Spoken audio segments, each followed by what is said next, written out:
കബറിലേക്ക് അങ്ങ് ഇറക്കി വെച്ച് കഴിഞ്ഞാൽ, കബറാകുന്ന കുഴിയിലേക്ക് ഇറക്കി വെച്ച് കഴിഞ്ഞാൽ, ഞാൻ ഒന്ന് രണ്ട് കാര്യം നിങ്ങളോട് പറയട്ടെ. ഹബീബായ മുഹമ്മദ് റസൂലുള്ളാഹി സ്വല്ലല്ലാഹു അലൈഹി വസല്ലമ തങ്ങളുടെ സഹാബാക്കൾ ഖബർ കണ്ടാൽ കരയുന്നവരുണ്ടായിരുന്നു. മുത്തനബി സ്വല്ലല്ലാഹു അലൈഹി വസല്ലമ തങ്ങളോ അവിടുന്ന് ബഹുമാനപ്പെട്ട അബ്ദുല്ലാഹ് ഇബ്നു മസ്ഊദ് റളിയല്ലാഹു അൻഹു തങ്ങൾ ചോദിച്ചു, മുത്തനബിയേ അഖ്ബിർനി അൻ അവ്വലി മലക്കിൻ യദ്ഖുലുൽ ഖബറ. ഞാനും നിങ്ങളും കാലച്ചെറുപ്പത്തിൽ പഠിച്ചിട്ടുണ്ട്, മുൻകർ നക്കീർ എന്ന മലക്കിനെ കുറിച്ച് പഠിപ്പിച്ചിട്ടുണ്ട്. ഖബറിൽ മലക്കുകൾ ചോദ്യം ചെയ്യാൻ വരുമെന്ന് പഠിച്ചിട്ടുണ്ട്. അതൊക്കെ വിശ്വസിക്കൽ മുസ്ലിമിന് നിർബന്ധ. അതൊക്കെ വിശ്വസിക്കുന്നവനാണല്ലോ ഒരു പരിപൂർണ മുസ്ലിമാകുന്നത്. വെറും പഞ്ചേന്ദ്രിയങ്ങളെ കൊണ്ട് അംഗീകരിക്കാൻ കഴിയുന്ന, മനസ്സിലാക്കാൻ പറ്റുന്ന കാര്യങ്ങൾ മാത്രം വിശ്വസിച്ചത് കൊണ്ട് ഒരാൾ മുസ്ലിമാവുകയില്ല. മുസ്ലിമാവാൻ തീർത്തും ഒരുപാട് അമൂർത്തങ്ങൾ വിശ്വസിക്കേണ്ടതുണ്ട്. പഞ്ചേന്ദ്രിയങ്ങളെ കൊണ്ട് മനസ്സിലാക്കാൻ കഴിയാത്ത, കാണാത്ത, കേൾക്കാത്ത, അനുഭവിക്കാത്ത ഒരുപാട് കാര്യങ്ങൾ വിശ്വസിക്കുമ്പോഴല്ലേ ഒരാൾ മുസ്ലിമാകുന്നുള്ളൂ.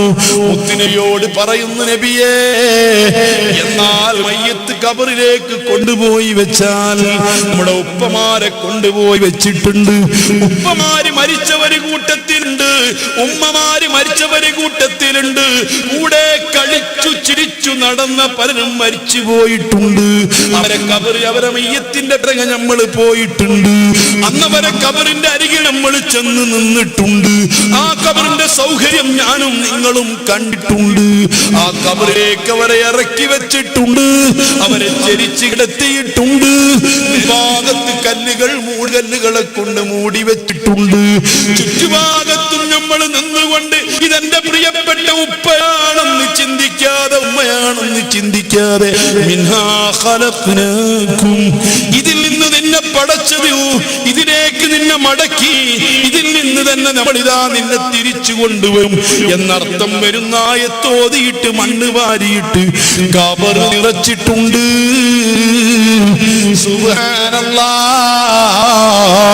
അതിനുശേഷം ഖബർ ചുറ്റുഭാഗത്തും ഖബർ മണ്ണുകൾ മുഴുവനും ഖബറിലേക്ക് നിറച്ച് അല്ലാഹ് ഒരു മീസാൻ കല്ല്, രണ്ട് മീസാൻ കല്ലും കുത്തി, ഒരു പച്ചക്കൊമ്പ് നട്ടുപിടിപ്പിച്ച് ഒരു തൊട്ടി വെള്ളമൊഴിച്ച്, ഒരു ഉസ്താദോ സമാനമായ ആളോ ആ മയ്യത്തിന് അഭിമുഖമായി നിന്നിട്ട് ഏതാനും ചില കാര്യങ്ങൾ അപ്പോഴും ഓർമ്മപ്പെടുത്തി കൊടുത്തിട്ടുണ്ട്.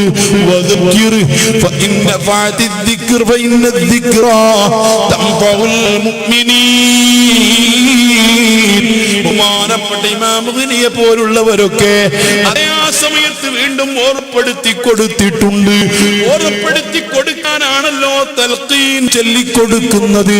മോനെ, എന്താണ് ആ ചൊല്ലിക്കൊടുക്കുന്നത് ഓർത്തിട്ടുണ്ടോ? അല്ലാഹുവിന്റെ അടിമയായ മനുഷ്യ, നീ സൃഷ്ടിച്ച റബ്ബിന്റെ അടിമയാ. ഈ ദുനിയാവിന്ന് പുറത്തു പോയപ്പോ, ഈ ദുനിയാവിന്ന് നീ മറഞ്ഞു പോകുമ്പോ ഒരു കണ്ടീഷനുമായിട്ടാ നീ പോയിരുന്നത്. നീ ചില കാര്യങ്ങളൊക്കെ വിശ്വസിച്ചിരുന്നു.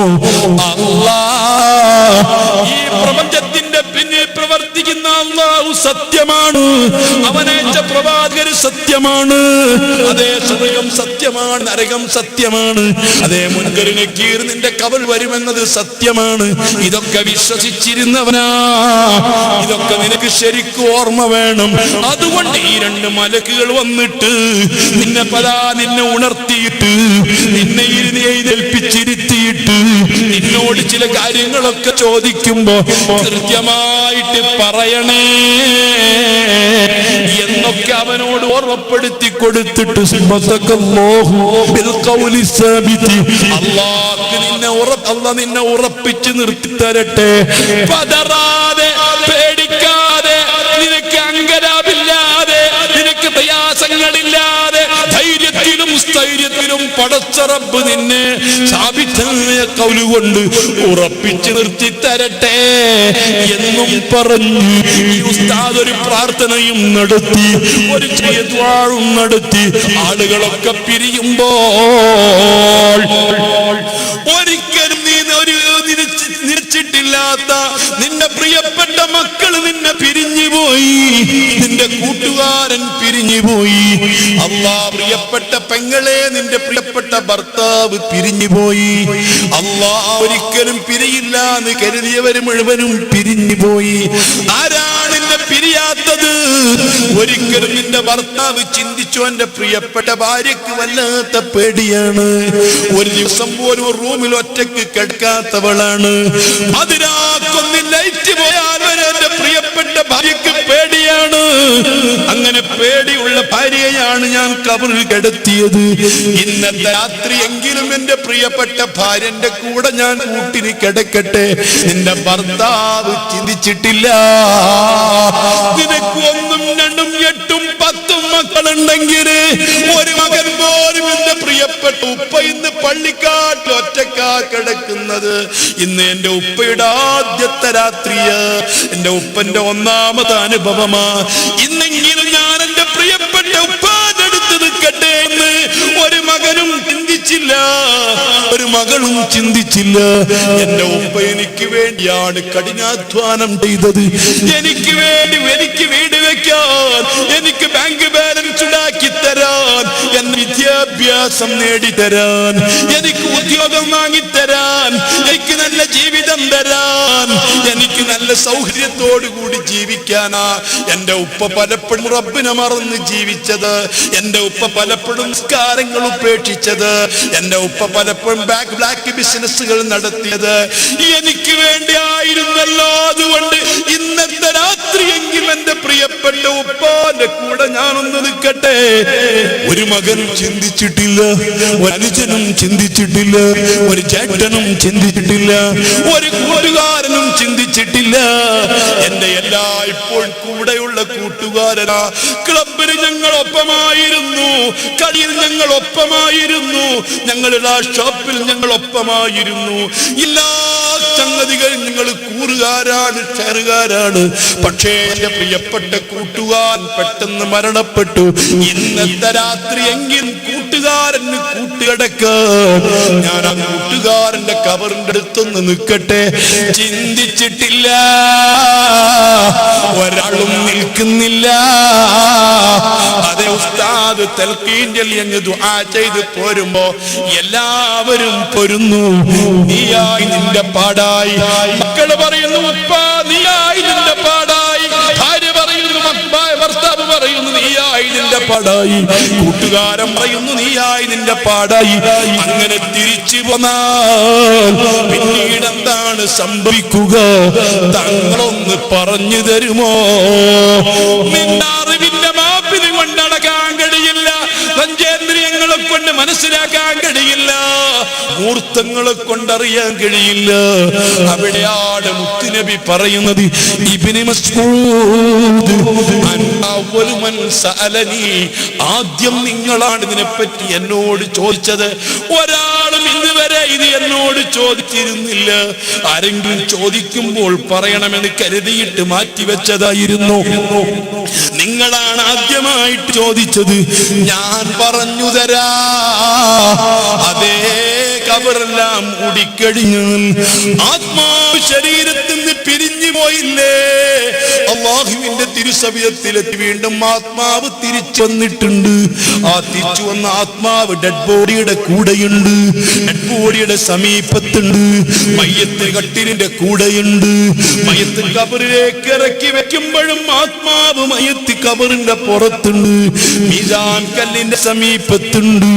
ഈ പുറത്തുള്ള ആത്മാവ് ഉള്ളിലുള്ള ഡെഡ് ബോഡിയും സുബ്ഹാനല്ലാഹ് ആ ഖബറിന്റെ അരികെ ആദ്യം വരുന്നത് ആഖിറമുണ്ടെന്ന് പഠിപ്പിച്ച മുത്ത് മുഹമ്മദ് മുസ്തഫ, അല്ലാഹുണ്ടെന്ന് പഠിപ്പിച്ച മുഹമ്മദ് മുസ്തഫ. ഞാനും നിങ്ങളും ഓതുന്ന ഖുർആൻ റബ്ബിന്റെ കലാമാണെന്ന് പറഞ്ഞു തന്ന മുഹമ്മദ് മുസ്തഫ. ഈ അത്ഭുതങ്ങളൊക്കെ നമുക്ക് കാണിച്ചു തന്ന മുഹമ്മദ് മുസ്തഫ. സ്വർഗം കണ്ടുവന്ന് പറഞ്ഞു തന്ന മുഹമ്മദ് മുസ്തഫ ഒരു സെക്കൻഡിൽ 3 ലക്ഷത്തിലധികം കിലോമീറ്റർ സ്പീഡിലേക്ക് യാത്ര പോയ മുത്ത് മുഹമ്മദ് മുസ്തഫ ആ ഹബീബായ മുത്ത് നബി സല്ലല്ലാഹു അലൈഹി വസല്ലം തങ്ങൾ പറയുന്നു, ആളുകളൊക്കെ പിരിഞ്ഞാൽ അതേ അല്ലാഹു സുബ്ഹാനഹു വ തആല പല സൃഷ്ടികളെയും ഭൂമിയുടെ ഉപരിതലത്തിൽ സൃഷ്ടിച്ചിട്ടുണ്ട്, മേൽഭാഗത്ത് സൃഷ്ടിച്ചിട്ടുണ്ട്, ഈ ഭൂമിയുടെ താഴ്ഭാഗത്ത് സൃഷ്ടിച്ചിട്ടുണ്ട്. എന്നാൽ അല്ലാഹു സുബ്ഹാനഹു വ തആല ചില മലക്കുകളെ ഭൂമിക്കടിയിലാ, ആടിയിലുള്ള മലക്കുകളിൽ ഒരു മലക്കുണ്ട് റൗമാൻ. ആ റൗമാൻ എന്ന മലക്ക് വന്നിട്ട് ആ മലക്കിന്റെ ലോകം തന്നെ ഭൂമിയുടെ ഉള്ളിലാണ്. ആ ഭൂമിയുടെ ഉള്ളിൽ കൂടി ചുറ്റി സഞ്ചരിക്കുന്ന മലക്ക്, മോനെ നിനക്കറിയോ? ചിലരോ ചോദിക്കും, ഈ ഭൂമിയിൽ എല്ലാ തരത്തിലും മലക്കുകൾ എങ്ങനെ താനാ, എല്ലാവരും എങ്ങനെ പിടിക്കാനാ? നിനക്കറിയോ? നീ സയൻസ് പഠിച്ചിട്ടുണ്ടോ?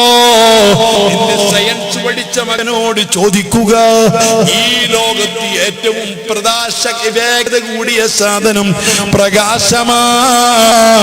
അതേ ഒരു സെക്കൻഡിൽ 3 ലക്ഷം കിലോമീറ്റർ ആണ് പ്രകാശത്തിന്റെ സ്പീഡെങ്കിൽ അല്ലാഹുവിന്റെ മലക്കുകളെ പടച്ച റബ്ബ് സൃഷ്ടിച്ചത് പ്രകാശങ്ങളെ കൊണ്ടാ.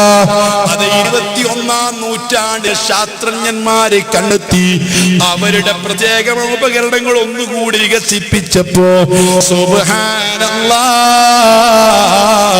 മൈക്രോ ടെലസ്കോപ്പ് വികസിപ്പിച്ചപ്പോ ഇവിടെ സൂക്ഷ്മ ജീവികളെ കാണാനുള്ള ഏറ്റവും ചെറുതിനെ വലുതായിട്ട് കാണുന്ന അവിടെ മൈക്രോസ്കോപ്പ് എന്ന് വികസിച്ചപ്പോൾ കാണാൻ കഴിഞ്ഞത് എന്താണെന്നറിയോ? പ്രകാശം കൊണ്ടുള്ള കുറെ ജീവികൾ താഴോട്ടും മേലോട്ടും ഇറങ്ങുന്നു, കയറുന്നു.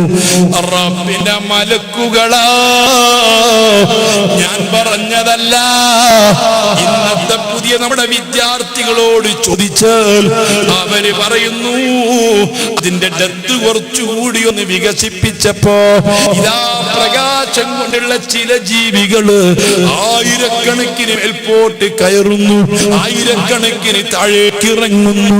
സുബ്ഹാനല്ലാഹ്, വിദൂരമല്ലാത്ത ഭാവിയില് സുബ്ഹ് നിസ്കാരത്തിലും അസ്ർ നിസ്കാരത്തിലും റബ്ബിന്റെ മലക്കുകൾ ഇറങ്ങിക്കയറി ചുറ്റുമേറുന്നത് ഇതാ കൃത്യമായിട്ട് കാണാൻ പറ്റുന്നതാ.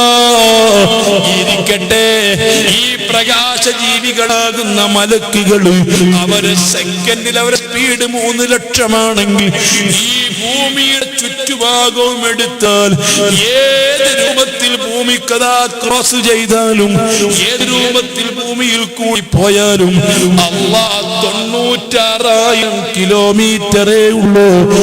എങ്ങനെ പോയാലും 96,000 കിലോമീറ്ററാണ് ഭൂമിക്കുള്ളത്. ഏത് രൂപത്തിൽ ക്രോസ് ചെയ്താലും എന്ന് പറഞ്ഞാൽ ഒരു മലക്കിന് സെക്കൻഡ് വേണ്ട ഈ ഭൂമി മുഴുവനും കവർ ചെയ്യാൻ.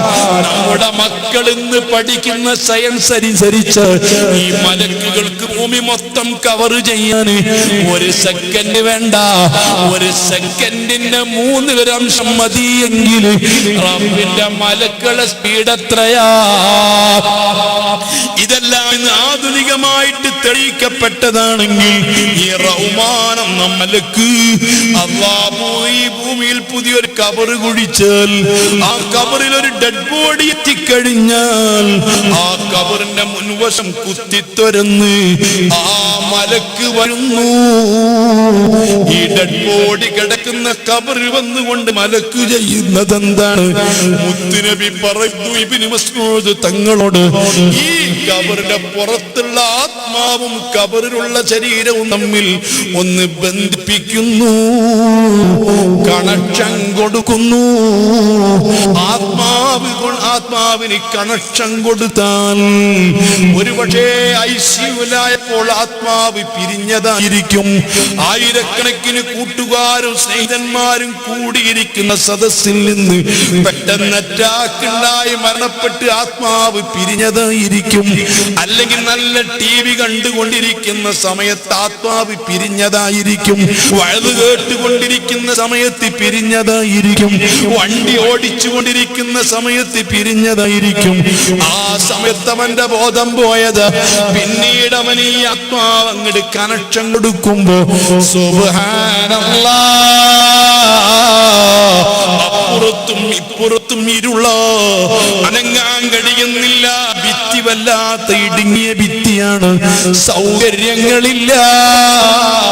ഇന്ന് വരെ ഒരു കബറും തേച്ചു മിനുക്കിയിട്ടില്ല, ടൈലുകൾ കൊണ്ട് മോടി പിടിപ്പിച്ചിട്ടില്ല, മാർബിളുകൾ പതിച്ചിട്ടില്ല. ഈ മോനെ, നിനക്ക് ബുദ്ധി ഉണ്ടെങ്കിൽ ചിന്തിച്ചു നോക്ക്. ഇന്ന് നീ എത്ര സൗകര്യമുള്ള വീട്ടിലാ, എത്ര സുന്ദരമായ വീട്ടിലാ, എന്തൊക്കെ സൗകര്യങ്ങളാ, അടുപ്പുന്ന എസിയാ, മാത്രമല്ല ചുറ്റുഭാഗത്ത് ലൈറ്റുകളാ, എന്തെല്ലാം സൗകര്യങ്ങളാ. ആ സൗകര്യമുള്ള വീട്ടിൽ നിന്ന് നിന്റെ സ്വന്തം പ്രിയപ്പെട്ട ഉപ്പയെ കൊണ്ടുപോയി കിടത്തിയ ആ കബറൊന്ന് ചിന്തിച്ചാളാ. നിനക്ക് അറിയാനും തിരിയാനും സ്ഥലമില്ലല്ലോ. ഭിത്തികൾ എത്ര ഇടുങ്ങിയതാ, നിനക്ക് മലർന്ന് കിടക്കാൻ കഴിയില്ലല്ലോ, നിനക്ക് മരാക്കമഴ്ന്ന് കിടക്കാൻ കഴിയില്ലല്ലോ. നിന്നെ ചേച്ചി കിടത്തിയതാ. അല്ലാഹ്, എന്തൊരു ചൂടായിരിക്കും.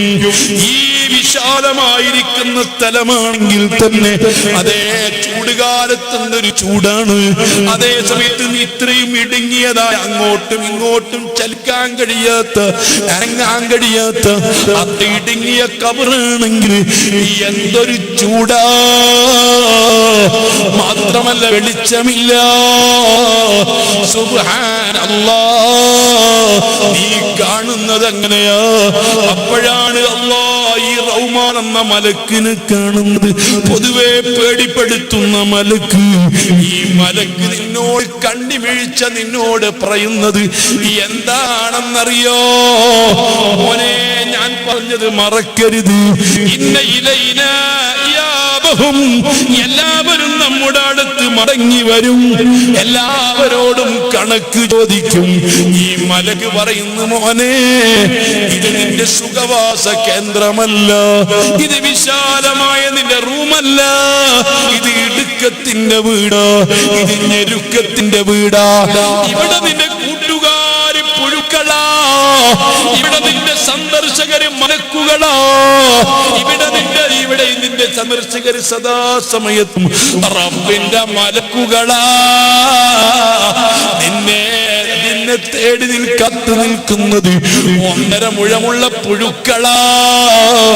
ഇതൊക്കെ ഭീതിപ്പെടുത്തുന്ന വാക്ക് കേട്ട് ഈ മനുഷ്യൻ ഇങ്ങനെ അന്താളിച്ചു നിൽക്കുമ്പോൾ സുബ്ഹാനല്ലാഹ്, റസൂല് പറയുന്നു, ആത്മാവങ്ങ് ശരീരത്തിലേക്ക് കണക്ഷൻ കൊടുക്കുമ്പോൾ അവന്റെ നെഞ്ഞിന്റെ മേൽപോട്ട് മാത്രമാണ് ചലനശേഷിയുള്ളത്, താഴോട്ട് ചലനമില്ല. അവന്റെ കൈകൾക്ക് ചലനമുണ്ട്, അവന്റെ ചുണ്ടുകൾക്ക് ചലനമുണ്ട്, അവന് ശരിക്കും ബോധമുണ്ട്, കണ്ണു തുറന്നിട്ടുണ്ട്. അവനോട് പറയുന്നു, നിന്റെ ജീവിതത്തിൽ സംഭവിച്ച മുഴുവൻ കാര്യങ്ങൾ എഴുതുക. പ്രായപൂർത്തിയെത്തിയതിനു ശേഷം നീ പറഞ്ഞതൊക്കെ, നീ ചെയ്തതൊക്കെ, എന്തെല്ലാം നിന്റെ ജീവിതത്തിൽ സംഭവിച്ചിട്ടുണ്ട്, അത് മുഴുവനും നീ എഴുതണമെന്ന് പറയുമ്പോൾ എഴുതാൻ പേനയില്ല, എഴുത്തറിയില്ല, കടലാസില്ല. ആഖിർ മക്കളെ, നമ്മുടെ ഹബീബായ മുത്ത് മുഹമ്മദ് മുസ്തഫ സല്ലല്ലാഹു അലൈഹി വസല്ലമ തങ്ങൾ പറയുന്നു, റഹ്മാൻ എന്ന മലക്ക് നിന്നെ കൊണ്ട് നിന്നെ ചുറ്റിയ നിന്റെ കഫം തുണി, ആ തുണിയിൽ നിന്നൊരു കഷ്ണം മുറിച്ചെടുത്തിട്ട് നിന്റെ കയ്യിൽ തരുന്നു. ഇവിടെ എഴുതാനുള്ള നിന്റെ പേന നിന്റെ വിരൽ തുമ്പാണ്, നിന്റെ ഉമിനീര് മഷിയാ.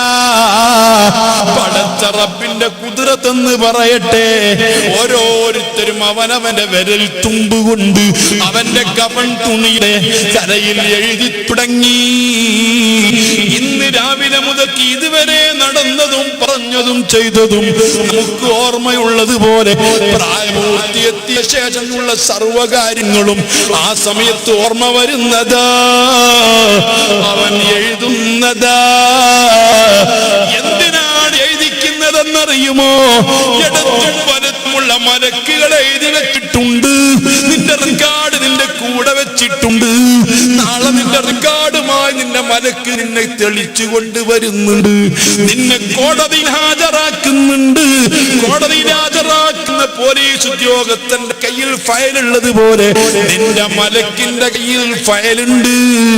ആ സമയത്ത് കോടതിയിൽ ഹാജരാക്കുമ്പോ നീ നിഷേധിക്കുമ്പോ നിന്റെ സ്വന്തം കൈപ്പട കൊണ്ട് എഴുതിയത് നിനക്ക് കാണിച്ചു തരാനാ ഹബീബായ തങ്ങൾ പറയുന്നു, വകുല്ല ഇൻസാനിൻ അൽസംനാഹു ത്വായിറഹു ഫീ ഉനുഖിഹി വനുഖ്രിജു ലഹു യൗമൽ ഖിയാമത്തി കിതാബൻ യൽഖാഹു മൻശൂറാ. അതെ, ഇത് മുഴുവൻ എഴുതി റെക്കോർഡാക്കി ഈ റഹ്മാൻ എന്ന മലക്ക് ഇവന്റെ കഴുത്തിൽ കെട്ടിത്തൂക്കുന്നതാ. കഴുത്തിൽ കെട്ടിത്തൂക്കിയിട്ട് ഈ റഹ്മാൻ എന്ന മലക്ക് പറയും, മോനെ കിടന്നുകൊള്ളുക, കാത്തിരുന്നോ. ഏതാനും സമയത്തിനുള്ളിൽ ഫത്താനുൽ ഖബർ വരുന്നു, മുൻകർ വരുന്നു, നക്കീർ വരുന്നു. അത് കാത്തു കിടന്നോ എന്നും പറഞ്ഞ റഹ്മാൻ എന്ന മലക്ക് തിരിഞ്ഞു പോകുന്നതാ. ആഖിർ സമാന മുഅ്മിനീങ്ങളെ, കണ്ണ് ചിമ്മി തുറന്നാൽ എനിക്കും നിങ്ങൾക്കുമുള്ള അനുഭവിക്കാനുള്ളത് യാഥാർത്ഥ്യങ്ങളാ. ഇതൊക്കെ നിങ്ങൾ ഇങ്ങനെ ഇടയ്ക്കിടയ്ക്ക് ഓർമ്മപ്പെടുത്തി കൊടുക്കണം. ഓർമ്മപ്പെടുത്തുന്ന ആളുകളെ കൂട്ടത്തിലിരിക്കണം, സലിഹീങ്ങളെ കൂടെ ഇരിക്കണം, അവരെ മജ്‌ലിസിൽ ചെന്നിരിക്കണം, അവരെ ചരത്തു ചെന്നിരിക്കണം, എന്നിട്ട് ഉറപ്പെടുത്തി കൊടുക്കണം. അല്ലാ അല്ലാ, അല്പസമയം കഴിയുമോ അതാ വീണ്ടും ഖബറിന്റെ മുൻപിലെ ഭിത്തികൾ കുത്തിത്തുറന്ന് രണ്ട് മലക്കുകൾ വരുന്നു.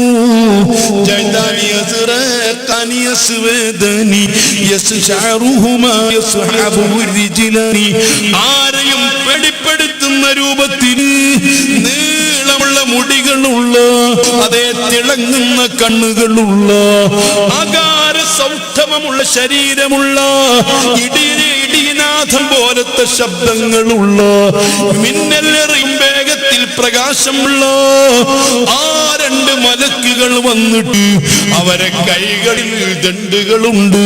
അവര് പേടിപ്പെടുത്തുന്ന മലക്കുകളാ.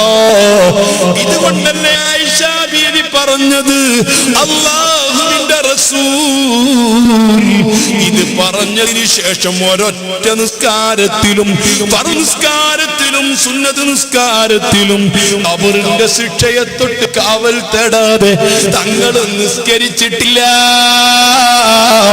ഞാനും നിങ്ങൾ പലപ്പോഴും സുന്നത്ത് നിസ്കരിക്കുമ്പോ കബർ ശിക്ഷയെ തൊട്ട് കാവൽ തേടാറുണ്ടോ? മുഅ്മിനീങ്ങളെ, മുഅ്മിനാത്തുകളെ, അല്ലാഹുവിൽ വിശ്വസിക്കുന്നവരോട്, ഖുർആൻ വിശ്വസിക്കുന്നവരോട്, മുത്തുനബിയെ വിശ്വസിക്കുന്നവരോട്, ആഖിറം വിശ്വസിക്കുന്നവരോട്, അല്ലാഹുമ്മ ഇന്നി അഊദു ബിക മിൻ അദാബിൽ ഖബ്രി വമിൻ അദാബിൻ നാർ വമിൻ ഫിത്നത്തിൽ മഹ്യാ വൽ മമാതി വമിൻ ഫിത്നത്തിൽ മസീഹിദ് ദജ്ജാൽ. ഇത് പ്രാർത്ഥിക്കാതെ ഒരു നിസ്കാരത്തിലും മുത്തുനബി സലാം വീട്ടലില്ല. ഈ പ്രാർത്ഥിക്കാതെ സലാം വീട്ടൽ കറഹത്താണ്. സുന്നത്ത് നിസ്കാരമാണെങ്കിലും ഫർദ് നിസ്കാരമാണെങ്കിലും എത്ര മിനിറ്റ് കൊണ്ട് തീരാവുന്ന കേസാണ്. അല്ലാഹുമ്മ ഇന്നി അഊദു ബിക മിൻ അദാബിൽ ഖബ്രി വമിൻ അദാബിൻ നാർ. നാല് കാര്യങ്ങൾ തൊട്ട് കാവൽ തേടാതെ ഒരു നിസ്കാരത്തിനും മുത്തുനബി സലാം വീട്ടിയിട്ടില്ല. ഇതുകൊണ്ടാ എനിക്കും നിങ്ങൾക്കും ബോധമുണ്ടോ, ചിന്തയുണ്ടോ? ഹബീബായ തങ്ങൾ പറയുന്നു, ഈ പേടിപ്പെടുത്തുന്ന രൂപത്തിൽ മലക്കുകൾ വന്നിട്ട് അവനെ ഇതാ എഴുന്നേൽപ്പിക്കുന്നു, ചോദിക്കുന്നു. സുബ്ഹാനല്ലാഹ്, പേടിപ്പെടുത്തുന്ന രൂപത്തിൽ കൂരിരുട്ട്, അതിനേക്കാൾ അതിഭയങ്കരമായിരിക്കുന്ന രൂപങ്ങള്. സുബ്ഹാനല്ലാഹ്, ആ പേടിപ്പെടുത്തുന്ന സമയത്ത് അവൻ കിടന്നിങ്ങനെ വിറക്കുമ്പോ ആദ്യമാത്ത രാത്രിയാ മോനെ, നീ ചിന്തിക്കണം നമ്മുടെ ഉമ്മയുടെ അവസ്ഥ എന്ത്, ഉപ്പയുടെ അവസ്ഥ എന്ത്, കബറിൽ കൊണ്ടുപോയി മറവയ്യപ്പെട്ട അവസ്ഥ എന്ത്. ആ സമയത്താണ് മുത്തുനബി പറയുന്നു, ഈ മുൻകർ നക്കീറൊക്കെ ഈ രൂപത്തിൽ വരുമ്പോ അല്ലാഹുവിന്റെ മലക്കുകൾ ചോദിക്കുമ്പോ അല്ലാഹുവിന്റെ ചില ആളുകൾ ആ സമയത്ത് പറയുന്നു, രണ്ട് മലക്കുകൾ നിന്റെ റബ്ബാരാണെന്ന് ചോദിക്കുമ്പോ, നിന്റെ പ്രവാചകരാരാണെന്ന് ചോദിക്കുമ്പോ, നിന്റെ ദീനേതാണെന്ന് ചോദിക്കുമ്പോ, നിന്റെ എല്ലാ കാര്യങ്ങളെ പറ്റിയും ചോദിക്കുമ്പോ ഈ ചില ആളുകൾ കബറിൽ വെച്ചുകൊണ്ട് തിരിച്ചു ചോദിക്കുന്നുണ്ട്, വമൻ അർസലകുമാ ഇലയ്യ വമൻ വക്കലകുമാ അലയ്യ. അല്ലാഹുവിന്റെ റസൂൽ പറയുന്നു, ആരാണ് നിങ്ങളെ എന്റെ മേലെ ഏൽപ്പിച്ചിട്ടുള്ളത്, ആരാണ് നിങ്ങളെ എന്റെ അടുത്തേക്ക് പറഞ്ഞയച്ചിട്ടുള്ളത് എന്ന് ചോദിക്കുന്ന ചില ആളുകളുണ്ട്. മുൻകർ നക്കീറിനോട് ആരാണ് നിങ്ങളെ എന്റെ അടുത്ത് പറഞ്ഞയച്ചത്, ആരാണ് എന്നെ ചോദിക്കാൻ, എന്നോട് ചോദ്യം ചെയ്യാൻ ഏൽപ്പിച്ചത് എന്ന് മുൻകർ നക്കീറിനോട് ചോദിക്കുന്ന ചില മുഅ്മിനീങ്ങളുണ്ട്, ചില അടിമകളുണ്ട്, ചില ആളുകളുണ്ട്. ആരാണെന്നറിയുമോ? അല്ലാഹുവിന്റെ റസൂൽ പറയുന്നു, ഇതെല്ലാം നമുക്ക് പഠിപ്പിച്ച റസൂൽ. സ്വർഗമുണ്ട് നരകമുണ്ടെന്ന് പഠിപ്പിച്ച റസൂൽ, അതേ 5 വഖ്ത് നിസ്കരിക്കണമെന്ന് പഠിപ്പിച്ച റസൂൽ, നോമ്പെടുക്കണമെന്ന് പഠിപ്പിച്ച റസൂൽ, അതാ എന്നെയും നിന്നെയും നിങ്ങളെയും പരസ്പരം ഒരുമിച്ച് കൂട്ടാൻ കാരണക്കാരനായ മുത്ത് റസൂൽ, ഈ ഹദീസുകൾ മുഴുവനും പഠിപ്പിച്ച റസൂൽ, ഇസ്ലാം കാര്യം പഠിപ്പിച്ച റസൂൽ, ഈമാൻ കാര്യം പഠിപ്പിച്ച റസൂൽ. അവിടുന്ന് പറയുന്നു, മോനെ ലാ യഖൂലുഹാ, അങ്ങനെ പറയില്ല, അങ്ങനെ ചോദിക്കുകയില്ല, ഇല്ലൽ ഉലമാ സാലിഹൂൻ, സാലിഹീങ്ങളായ പണ്ഡിതന്മാരല്ലാതെ, യഥാർത്ഥ ആലിമീങ്ങളല്ലാതെ. യഥാർത്ഥ ആലിമീങ്ങളാണോ ആലിമീങ്ങൾ തിരിച്ചു ചോദിക്കുന്നത്? ഇല്ലൽ ഉലമാഉൽ അഖിയാർ, നല്ലവരായ പണ്ഡിതന്മാര് മുൻകർ നക്കീറിനോട് തിരിച്ചു ചോദിക്കുന്നതാ, ആരാണ് നിങ്ങളെ എന്റെ അടുത്തേക്ക് പറഞ്ഞയച്ചത്, ആരാണ് എന്നെ ചോദ്യം ചെയ്യാൻ ഏൽപ്പിച്ചത് എന്ന് നല്ല ഖിയാറായ ഖൈറിന്റെ ആളുകളായ പണ്ഡിതന്മാര് തിരിച്ചു ചോദിക്കുമെന്ന് മുത്ത് മുഹമ്മദുർ റസൂലുള്ളാഹ്. മഹാനായ ഖാദി ഇസ്മായിൽ ഇബ്നുൽ ബറൂസവി റഹ്മത്തുള്ളാഹി അലൈഹി അവിടുത്തെ തഫ്സീർ ഉൽ ബയാനിൽ പറയുന്നത് കാണാം. മഹാനായ അബൂ യസീദ് അൽ ബിസ്താമി റളിയല്ലാഹു അൻഹു വലിയ മഹാനല്ലേ, ഔലിയാക്കളിൽപ്പെട്ട മഹാനല്ലേ, ആത്മജ്ഞാനികൾ വലിയ മഹാനല്ലേ. അബൂ യസീദ് ബിസ്താമി റളിയല്ലാഹു അൻഹു അവിടുത്തെ ശിഷ്യന്മാർക്ക് ഖബറിന്റെ ശിക്ഷയെക്കുറിച്ച്, ഖബറിന്റെ ചോദ്യത്തെക്കുറിച്ച്, മുൻകർ നക്കീറിന്റെ ചോദ്യത്തെക്കുറിച്ച് ഈ രൂപത്തിൽ ഞാൻ നിങ്ങളോട് വഴു പറഞ്ഞതുപോലെ അബൂ യസീദ് ബിസ്താമി തങ്ങൾ ഓർമ്മപ്പെടുത്തി കൊടുത്തപ്പോൾ, ഓർമ്മപ്പെടുത്തി കൊടുത്താൽ മുഅ്മിനീങ്ങൾക്ക് ഉപകരിക്കും, ഈമാനുള്ളവർക്ക് ഉപകരിക്കും, ഈമാനുള്ളവർക്ക് ഫലം ചെയ്യും. അബൂ യസീദ് ബിസ്താമി തങ്ങൾ പറഞ്ഞപ്പോൾ തന്റെ ശിഷ്യന്മാരിൽപ്പെട്ട ഒരാൾ വല്ലാതെ ബേജാറായി, പേടിച്ച് വിറച്ചു പോയി. ആ സമയത്ത് മറ്റൊരു കൂട്ടുകാരൻ, തന്റെ കൂട്ടുകാരൻ പറഞ്ഞു, പേടിക്കണ്ട,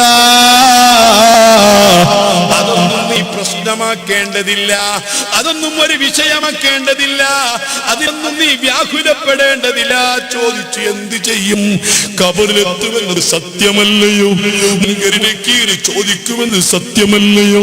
ഖബറിൽ ഈ സംഭവം സംഭവിക്കുമെന്ന് സത്യമല്ലയോ എന്ന് പറഞ്ഞപ്പോൾ സത്യമാണ്, പക്ഷെ അല്ലാഹു തൗഫീഖ് ചെയ്താൽ, ഞാനെങ്ങാനും മരിക്കുകയാണെങ്കിൽ, നീ മരിക്കുന്നതിന് മുമ്പ് ഞാൻ മരിച്ചാൽ എന്നെ കൊണ്ടുപോ കൊണ്ടുപോയി മറവ് ചെയ്താൽ, ആളുകളെല്ലാം പിരിഞ്ഞു പോയാൽ നീ പിരിഞ്ഞു പോകണ്ട.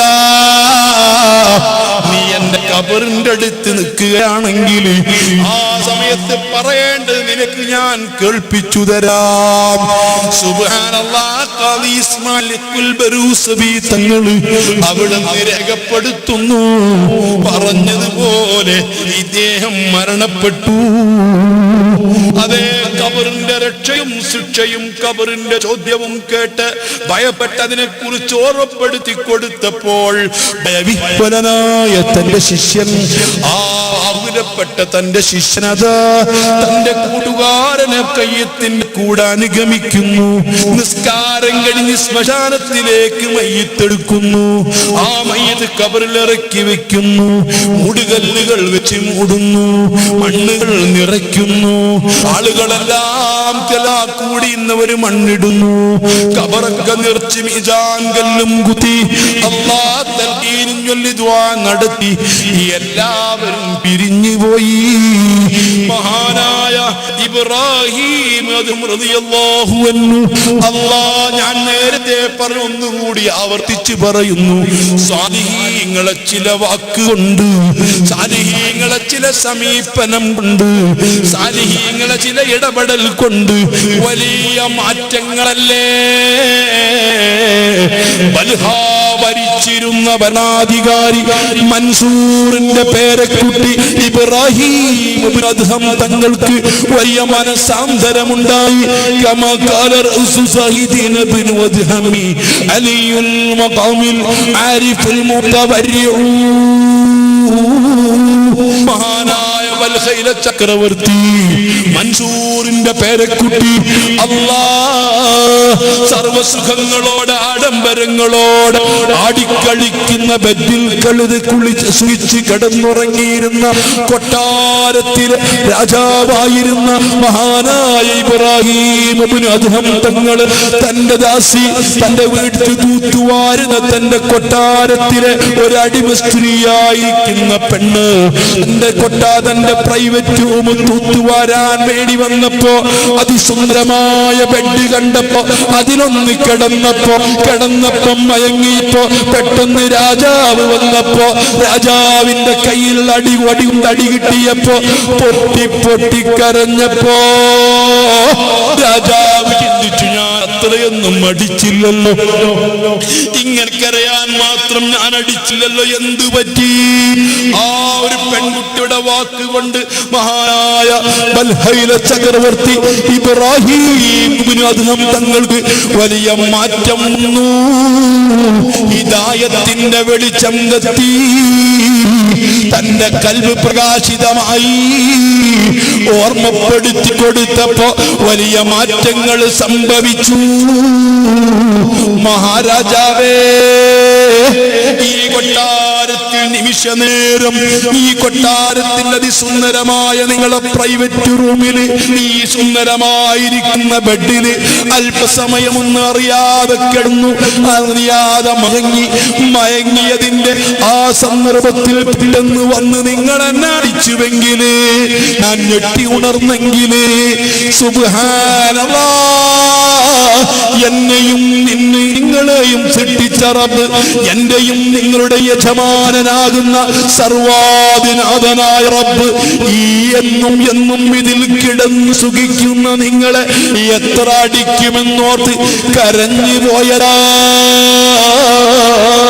സൃഷ്ടിച്ച റബ്ബിനെ ഓർത്തതാ. റബ്ബി നിങ്ങളെ മേലുള്ള സ്വാധീനത്തെ കുറിച്ച്, റബ്ബി നിങ്ങളെ മേലുള്ള അധികാരത്തെ കുറിച്ച്, റബ്ബിലേക്ക് നിങ്ങളെ തിരിച്ചു പോക്കിനെ കുറിച്ച്, റബ്ബ് നിങ്ങളോട് കണക്ക് ചോദിക്കുന്നതിനെ കുറിച്ച് ഞാൻ ഓർത്തുപോയതാ. അല്ലാ, ഇബ്രാഹിം തങ്ങൾ കൊട്ടാരം വിട്ടിറങ്ങി. തറക്കുത്തുൽ മുൽക തുറം ഫിഹ വക വഅയ്തംതുൽ യാലലികൈ അറക. ഇന്നു മുതൽ ഇബ്രാഹിമിന് കൊട്ടാരം വേണ്ട, ബൽഹ വേണ്ട.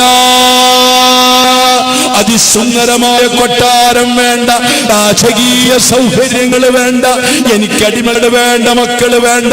അല്ലാഹ് തന്റെ പ്രിയപ്പെട്ട ഭാര്യ ഗർഭിണിയായ പിൽക്കാലത്ത് പ്രസവിക്കപ്പെട്ട പൊന്നുമോൻ ഖുറാസാനിലെ മുകളിൽ തന്റെ പ്രിയപ്പെട്ട ഉപ്പയെ കാണാൻ വന്ന സംഭവം ചരിത്രത്തിലില്ലേ?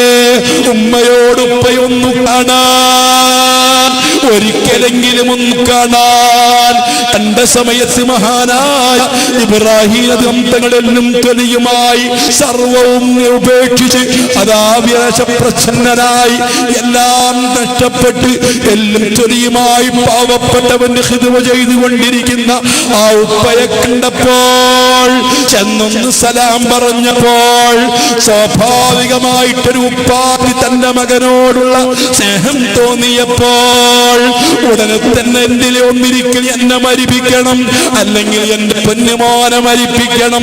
ഞങ്ങൾക്ക് ഈ രൂപത്തിൽ മുന്നോട്ട് പോയാൽ എന്റെ ഹൃദയമാകുന്ന കൊട്ടാരത്തിൽ നിന്ന് സർവ്വം മാറ്റി നിർത്തി റബ്ബിനെ മാത്രം പ്രണയിച്ച എന്റെ ഹൃദയത്തിലേക്ക് ദുനിയാവ് കടന്നു വന്നുകൂടാ.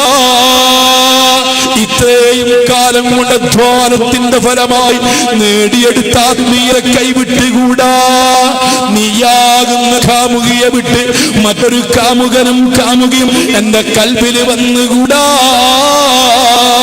പറഞ്ഞു തീരുമ്പോഴേക്ക് തന്റെ പ്രിയപ്പെട്ട പൊന്നുമോൻ മരിച്ചു എന്ന് ചരിത്രത്തിൽ രേഖപ്പെട്ട് കിടക്കുന്നെങ്കിൽ ചില വാക്കുകൾക്ക് അങ്ങനെയാ, ചില സാന്നിധ്യങ്ങൾക്ക് അങ്ങനെയാ, ചില സ്പർശങ്ങൾക്ക് അങ്ങനെയാ, ചില കൂടലുകൾക്ക് അങ്ങനെയാ. മഹാനായ ഇബ്രാഹിം റളിയല്ലാഹു അൻഹു തങ്ങളെ ആ വലിയ സ്ഥാനത്തേക്ക് എത്തിച്ചത് ഈ ഒരൊറ്റ വാക്കാണെങ്കിൽ ബഹുമാനപ്പെട്ട അഷ്റഫുൽ ബിസ്താമി റളിയല്ലാഹു ഇബ്രാഹിം റളിയല്ലാഹു അൻഹു പിൽക്കാലത്ത് ഒരു മയ്യത്ത് കട്ടിലും ഇങ്ങനെ പിടിച്ചുകൊണ്ട് പോകുമ്പോ മയ്യത്തിനെ കുറിച്ചോർത്തിട്ട്, മരണത്തെ കുറിച്ചോർത്തിട്ട്, മരണത്തിന്റെ ഭീകരയെ കുറിച്ചോർത്തിട്ട്, താൻ ചുമന്ന മയ്യത്തിനെ കുറിച്ചോർത്തിട്ട് ഇങ്ങനെ നടക്കുമ്പോഴാ മയ്യത്ത് കട്ടിലിൽ നിന്നൊരു ശരീരം ഇബ്രാഹിം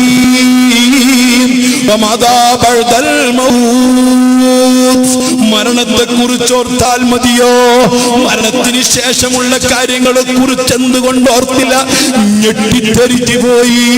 അന്ന് ബഹുമാനപ്പെട്ടവർ ആ കബറിൽ മറവ് ചെയ്ത ശേഷം ആളുകളൊക്കെ പിരിഞ്ഞപ്പെടും, പിരിഞ്ഞു പോയില്ല. ആ പിരിഞ്ഞു പോയ എല്ലാവരും പിരിഞ്ഞപ്പോഴും മഹാനവറുകൾ പിരിഞ്ഞില്ല. മഹാനവറുകൾ അല്പസമയം കൂടി നിന്നു. അപ്പോഴാണ് ആ കബറ് പൊട്ടി മയ്യത്ത് പുറത്തേക്ക് വന്നൊരാൾ വിളിച്ചു പറഞ്ഞത്, ഇബ്രാഹിം അന്ന് ആ മയ്യത്ത് കട്ടിൽ സംസാരിച്ചത് ഞാനായിരുന്നു. അല്ലാ അല്ലാ, ഞാൻ ഈ മയ്യത്തിന്റെ സൽക്കർമ്മങ്ങളാ, ഇവൻ ചെയ്ത സുഹൃതങ്ങളാ, ഇവൻ ചെയ്ത സൽക്കർമ്മങ്ങളാ അല്ലാഹു തആല സാലിഹായ മനുഷ്യന്റെ കൂടെ കൂട്ടിന് ഈ സൽക്കർമ്മങ്ങൾ ഒരു മനുഷ്യരൂപത്തിൽ കബറിൽ കൊണ്ടുവന്നതാ. അബൂൽ ബിസ്താമി റളിയല്ലാഹു അൻഹു ശിഷ്യൻ ചോദിക്കുന്നു, മുൻകറിനെ കീറിന്റെ ചോദ്യം കേട്ടപ്പോ, അല്ലാ അല്ലാ, നിങ്ങൾക്ക് എന്നോട് ചോദിക്കണോ? അത്തസ്അലാനി, ഈ തല എന്റെ കൂടെയുള്ളപ്പോ എന്നെ എന്നോട് ചോദിക്കുകയോ? എന്താണ് നിങ്ങളുടെ തലയുടെ പ്രത്യേകത എന്ന് ചോദിച്ചപ്പോ, ഈ തല അറിയുമോ? ആഖിറമാനിലെ മക്കളെ, മഹാനായ പണ്ഡിതൻ അബൂ യസീദുൽ ബിസ്താമി തങ്ങളെ ബാണ്ടൻ ചുമന്ന തലയോ, തങ്ങൾക്ക് ഖിദ്മ ചെയ്ത തലയോ? അബൂ യസീദുൽ ബിസ്താമി റളിയല്ലാഹു അൻഹു തങ്ങൾ എവിടേക്ക് പോകുമ്പോഴും തന്റെ ഭാണ്ഡങ്ങൾ മുഴുവനും ചുമന്നത് ഈ തലയിലാ. ഈ മഹാനായ ആലിമിന് ഖിദ്മത്ത് ചെയ്ത ഈ തല എന്റെ കൂടെയുള്ളപ്പോ എന്നോട് ചോദിക്കുകയോ? ഇല്ല ഇല്ല, ഞങ്ങൾക്ക് ചോദിക്കണ്ട എന്നും പറഞ്ഞ് മലക്കുകൾ തിരിച്ചു പോയി. ആത്മജ്ഞാനികൾക്ക് കാണിച്ചു കൊടുത്ത ദൃഷ്ടാന്തങ്ങളാ, കശ്ഫിന്റെ ഇൽമുകളാ. അതുകൊണ്ട് എന്റെ മുഅ്മിനീങ്ങളോട്, മുഅ്മിനാത്തുകളോട് ജീവിതത്തിൽ രക്ഷപ്പെടാ, ഖബറിൽ രക്ഷപ്പെടാ, ഹിദായത്ത് നിലനിൽക്കാൻ, ഈമാൻ നിലനിൽക്കാൻ ആലിമീങ്ങളാവുക, ആലിമീങ്ങൾക്ക് ഖിദ്മ ചെയ്യുക, അവരെ ആദരിക്കുക, സാലിഹീങ്ങളോട് ഒന്നിച്ചു നിൽക്കുക, സാലിഹീങ്ങളോട് ഇടപഴകുക, അവരെ ചാരത്ത് വന്ന് നിൽക്കുക, അവരോടൊപ്പം ഒരുമിച്ച് പെരുമാറുക. സർവാധിനാഥനായ റബ്ബ് ദുനിയാവിലും ആഖിറത്തിലും നമ്മെ രക്ഷപ്പെടുത്തട്ടെ, സാലിഹീങ്ങളെ കൂട്ടത്തിൽ നമ്മെ ഉൾപ്പെടുത്തി തരട്ടെ. ഉഹിബ്ബുസ്വാലിഹീന വലസ്തു മിൻഹും ലഅല്ലി അൻ അനാല ബിഹിം ശഫാഅ. ഇമാമുന ശാഫിഈ റളിയല്ലാഹു അൻഹു, പണ്ഡിതനായ ഇമാം ശാഫിഈ റളിയല്ലാഹു അൻഹു പറഞ്ഞു, ഇബ്ബുസ്സാലിഹീന, സാലിഹീങ്ങളല്ലാതെ സ്നേഹിക്കുന്ന ആളാണ്, വലസ്തു മിൻഹും, അവിടുത്തെ താഴ്മയുടെ അങ്ങേയറ്റം കൊണ്ട് ഞാൻ ആ കൂട്ടത്തിലില്ലെങ്കിലും. ഇമാം ഷാഫി സാലിഹല്ലാത്തത് കൊണ്ടല്ല, അവിടുത്തെ വിനയത്തിന്റെ താഴ്മയുടെ ആൾരൂപമായിരുന്നത്. അതുകൊണ്ട് ഞാൻ സാലിഹല്ലെങ്കിലും അവരോട് എനിക്ക് വല്ലാത്തമാണ്.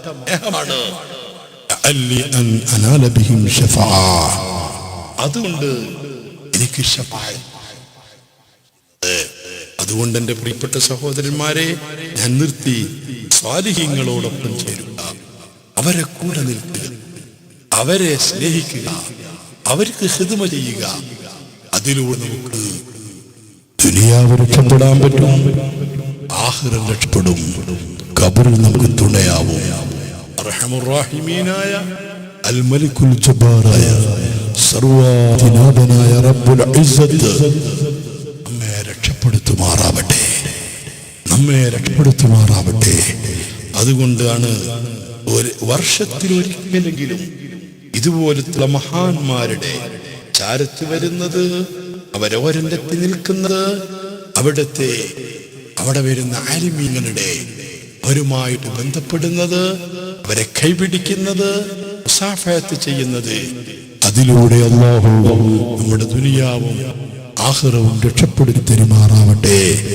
ആമീൻ എന്ന് ദുആ ചെയ്തു ഇജാബത്തുൽ സദസ്സിൽ ഈ സദസ്സിൽ അല്ലാഹു തആല ഉൾപ്പെടുത്തുമാറാവട്ടെ.